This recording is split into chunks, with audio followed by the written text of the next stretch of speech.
জন্য নিরসনের চেষ্টা করছিল, বিগত জীবনে হয় না।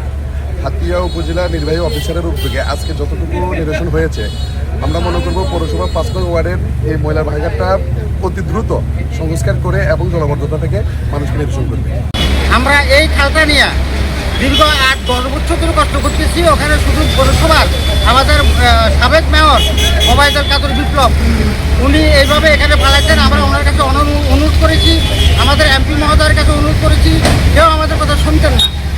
এখন আল্লাহর হুকুমে আমাদের নির্বাহী মহোদয় সাহেব বর্তমানে আমাদের নিরসন করতেছে। আমরা দেশ, জাতি, সমাজ, গ্রামবাসীরা আমরা ইনশাল্লাহ ওনাকে ধন্যবাদ জানাই।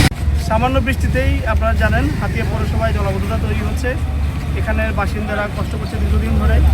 সেজন্য আমরা এখানে প্রথমে এসেছিলাম যানজট নিরসনে, একই সাথে দেখলাম যে খালের মধ্যে অনেক ময়লা পড়ে আছে, ময়লা আবর্জনা স্তূপ হয়ে আছে, যার কারণে জলাবদ্ধতা নিরসন হচ্ছে না।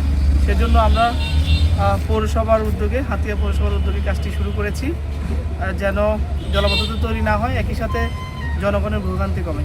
আপনাকে ধন্যবাদ। Thank you.